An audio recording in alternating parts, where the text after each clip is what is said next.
Hey everyone, this is John from EastCoastArmory.com, and I'm here today with a project update video for this 1/6 scale, radio-controlled Armortek Russian T34 85. Since the last video, a lot of progress has been made to the model's chassis and the running gear, of which we'll be going over all these features and modifications as well as assembly in this video. Starting with the tank's rear sprockets, the T34 was very unique in that, unlike basically almost all the other tanks that were around, the T34 sprocket did not use an open spoke type design. What I mean by that is if you look at something like the King Tiger, Sherman, Stewart, Abrams, what have you, they have a sprocket that is out of a large gear and it locks onto either recesses built into the track or little connectors that are on the end of the track for the sprocket teeth to engage in. With the T34, that's not the case. The T34's design, which of course is based off of the Christie pattern, and which then went to the BT series, utilized a sprocket with an internal type spoke design. And what I mean by that is that the sprocket teeth are not necessarily teeth and are internally housed inside of the main sprocket wheel. The way the T34 works is that the track have those very large guide horns on them. The guide horns not only act as a way to stabilize the track on the wheels, but these are the recesses to which the sprocket will engage and propel the vehicle. And the way this is done is that on the real T34, this is facilitated with that of rollers. Specifically, I believe, actually very large ball bearings. On the Armortek kit, this design was incorporated with the model. Now, what's very impressive about this is that rather than taking the simple way out, which would have simply been to have the wheel with the lugs on the inside, which is basically the way that radio-controlled T34s and motorized T34s have been done for many years, Armortek actually went ahead and had the rollers actually function. Now, the way the sprocket breaks down as follows. Of course, starting with the main sprocket housings themselves, they are comprised of a single piece of CNC aluminum. They have all their integral holes pre-drilled and machined inside of the housing. Moving from there, we have the taper brush lock.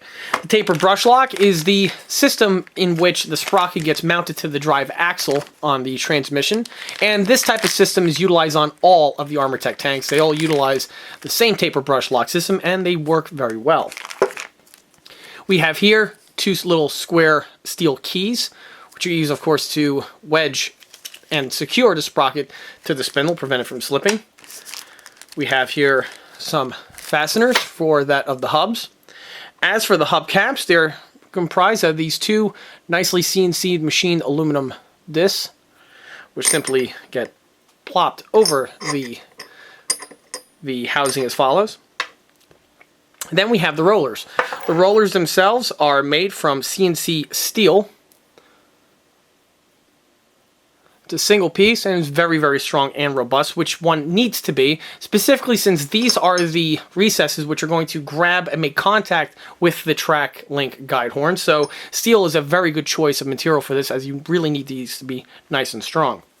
Then we have these long specialty bolts that we have here. These bolts, of course, are for that of the rollers and are what secure the rollers in place. Let's see if I could get this in. And voila, you can see how the piece is basically going to go together. It's a very simple installation and is definitely one that mimics that of the real vehicle very well. Moving from the sprockets takes us to the front idlers. The idler wheels that you see here are all the stock components, and from what I see here are very nicely machined and done, as is most of the components on these vehicles. The idler wheel itself is again one solid CNC aluminum turning, which again is very strong, very robust, and this is something that's going to give you a lifetime of trouble-free performance. You can see it has all of its little divots pre-machined inside of the casing, which is a nice touch. Moving from the casing takes us to the hub. Now, the hub is threaded, which is a feature found on most of their German vehicles. I'm talking about Armortek kits, that is. And just like with the King Tiger and some of the Panther variants, the hub will simply thread onto the front idler, covering up that of the ball bearing and fastener assembly. Obviously, like I said before, these are held on with that of large ball bearings. This is also a staple on Armortek tanks and is one of the reasons why they run very well. Moving from the ball bearings then takes us to the securing plate, which is that of CNC steel, with that securing that of a countersunk fastener. This is basic Armortek assembly, and again is definitely one that if it ain't broke, don't fix it, as this is done on basically all of the Armortek kits that have been produced. Moving from the idlers and the sprockets now takes us to the model's road wheels. As for the road wheels, the way the kit's road wheels are designed are with the following components that you see here on the table. Now, all the parts here are basically needed to assemble one road wheel, with of course the exception being that of the bearings, as obviously this is all of the ones supplied with the set to equip the entire tank. As for the wheel designs themselves, they are very prototypical to the real T34 and are, from what I can see, are not going to require really any mods or tweaks needed to be made to them, and basically can be built out of box. Starting with the rim, the rims themselves are identical, which is as per the real T34. This is the dish pattern of road wheel, which is applicable for World War II. Just like with the Sherman, there are several different options available for T34 road wheels, as there were different spoked variations that were developed throughout the duration of the T34's lifespan.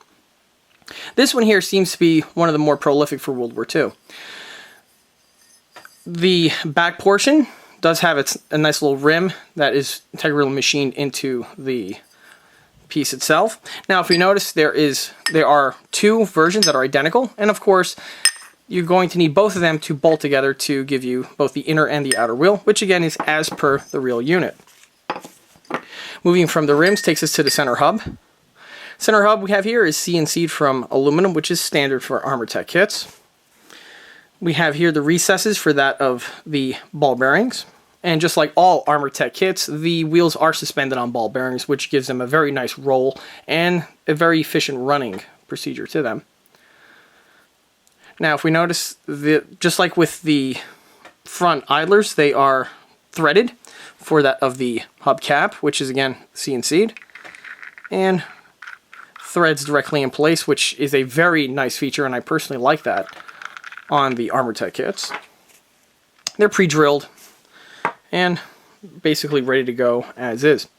Taking us to the rubber tire. Now, this is one bit of detailing which is excellently made on the Armortek kit and is a very iconic piece, in my opinion, to the T34 family itself. The rubber tires on the T34 were very, very unique to the T34. In that, unlike something, say, like a Tiger or a Sherman, in which it was just a simple rubber tire, and on the Sherman we did have some cool lettering and numbers from manufacturers like BF Goodrich or Goodyear, but I'm digressing. As for the T34, they had this very intricate pattern, and you had this type of slotted face type pattern found on the flat portion here where the road wheel makes contact with the track. It's kind of reminiscent to a Jeep or a truck, in which you have these little grooves cut in for that of traction, but for a tank that doesn't really make sense. And on the side we have these little perforations found on both sides. Again, this is something that is truly unique to the T34 family. Now, as for the little slots here, more than likely, if I was to take a guess, this would be a carryover from the original BT design, which of course goes back to the original Christie design, which the BT and the T34 were developed from. And the Christie tank was designed so you could remove the tracks and drive the tank without the tracks on its main road wheels for extra speed. And then if you needed the tracks for off-road capabilities, you would simply mount the tracks on and off you go. That is why this type of thread pattern is present on something like those other vehicles, as again, you need this tire to grip better onto the roadway as opposed to having it flat. But what's interesting is that the T34 does not have this capability whatsoever. It's just a standard track vehicle, but yet it still has the traction grips still integrally molded onto the rubber tire. For whatever reason, probably just to save on costs, as they had the molds already and there's no need to fix it if it ain't broken. However, on the Armortek kit, all of these fine details are present. The pieces are molded in rubber, which is standard for all of the Armortek kits that have been released, that have rubber tires, of course. As for this little piece here, this little CNC'd steel disc is that of the wheel retention system. And this is standard on all Armortek tanks, and basically it sandwiches the whole wheel together and locks onto the ball bearing, which we have here. Ball bearings are standard for these Armortek kits, and each wheel receives 2 ball bearings, which again is a nice feature. Now, what is not shown in this shot here are all the fasteners required to bolt these wheels together, but from what I've seen from the instructions, are going to simply be used as is. Now, as for the actual construction on the front end of the wheel, I'm simply going to use it as is with no mods needed. Now, I'm just kidding. I'm going to go ahead and modify the detailing of this piece here. Now, I must warn that the next procedures that are going to be done are going to be something that's going to be more of an advanced type skill set, and if you do not have the tooling or the experience to do the next modifications, I strongly recommend not to do that and to leave it as is, as with the next procedures you can possibly ruin the wheel that we have here. And honestly, if you do not have these type of skill sets, the stock wheel in its stock configuration will work perfectly fine for most needs. However, being an ECA build, I'm going to go ahead and start with the improvement process. The first modification that I've made was that of the thicknesses of the actual spokes themselves. Here we have the stock unit with the CNC spokes, and here goes the version that have been modified.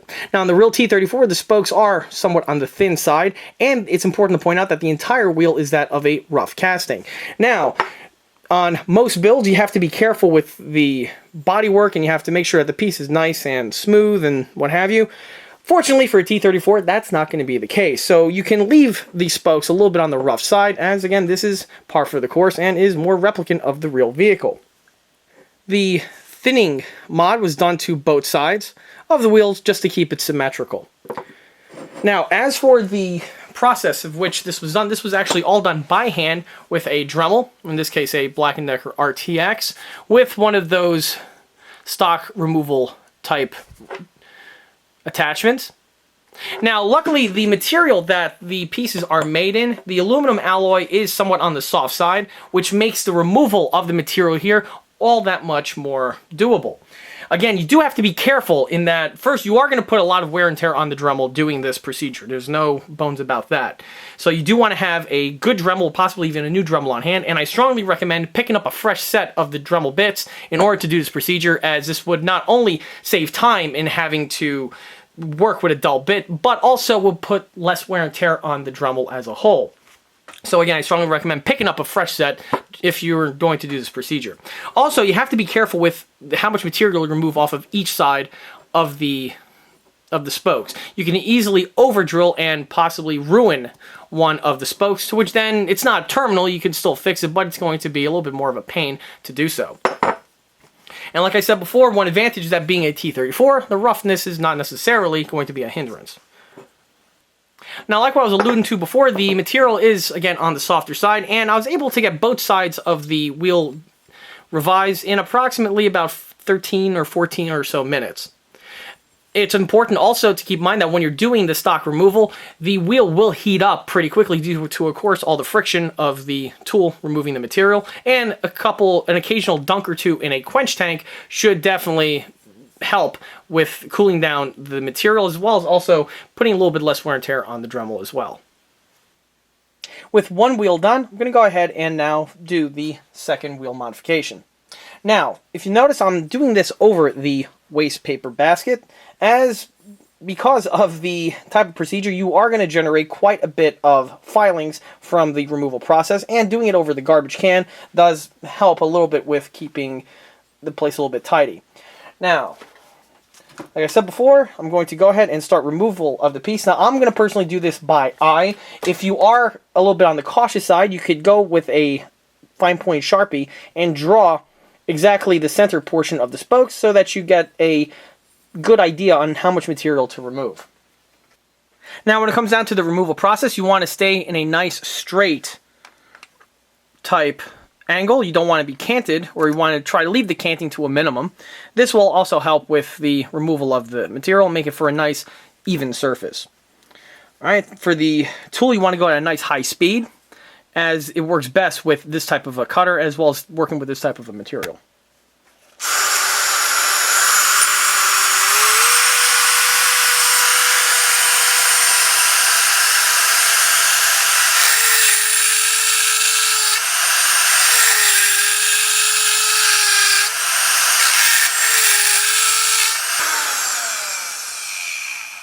Now, if you notice when I'm going through the removal, I go ahead and go in with a pass, remove the amount of material, back off, wait for the piece to cool down a little bit, and then go in further. I do this repetitively until I am satisfied with the thickness of the part. Now, the best way to do it, in my opinion, is to do one side and then the other. This ensures that you have the nice even amount of material that has been removed.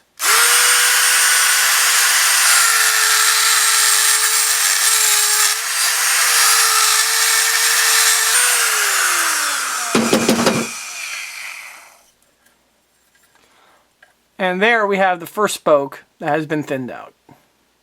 One down and a bunch of more to go. After the walls were thinned out, the next modification that I'm doing is to the actual holes themselves. Now on the real T34, on the front idler casting, there are these rigidity ribs that emerge from each of these holes. It kind of looks something like a tube.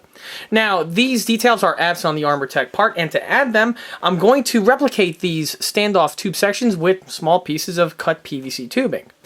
The tubing itself is larger than the holes found on the Armortek piece. However, the holes that are on the Armortek piece are the correct size.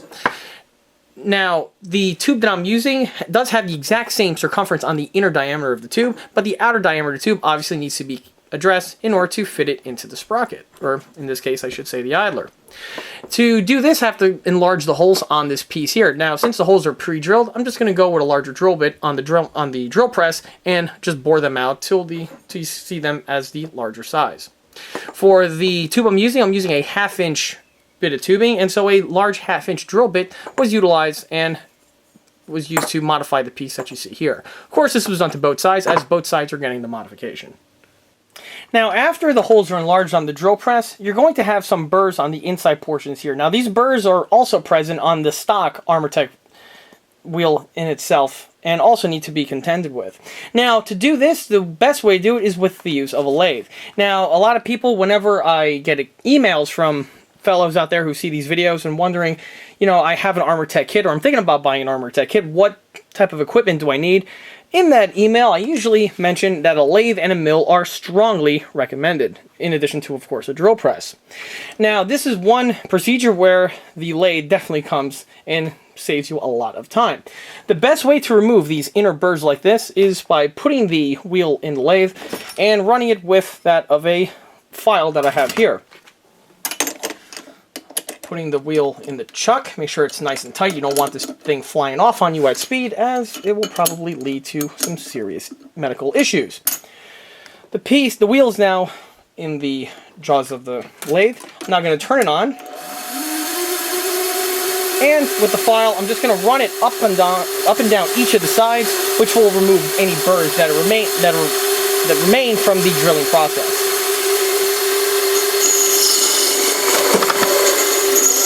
You don't want to go really, really fast. You just want to go at a decent speed to facilitate the removal of the burrs.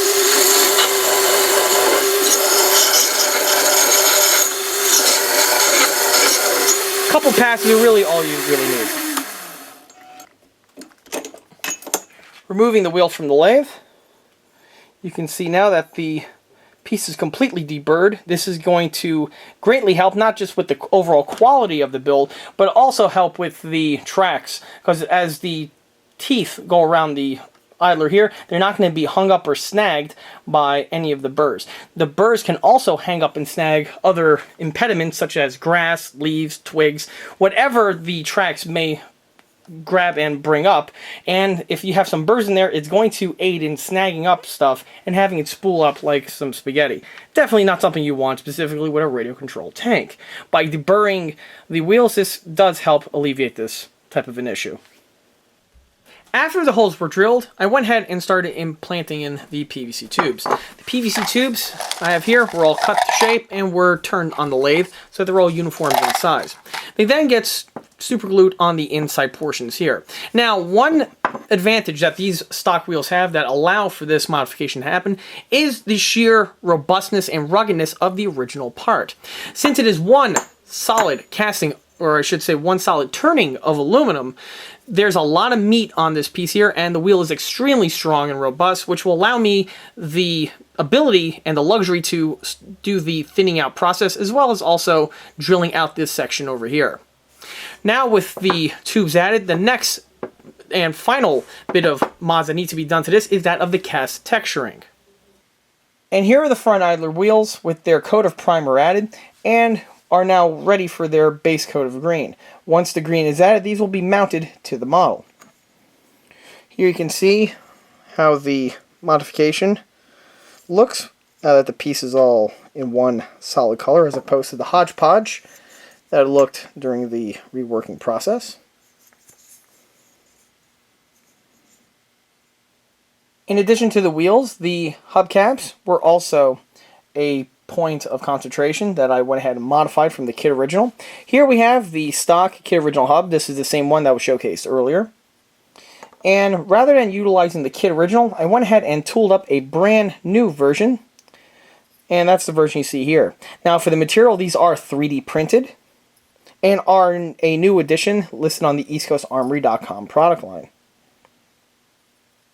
These pieces are fully detailed, and they come in a set in which you have a runner and the two pieces are connected. And obviously one set is all that's required to equip one T3485. Here you can see the Armortek one compared to the ECA counterpart.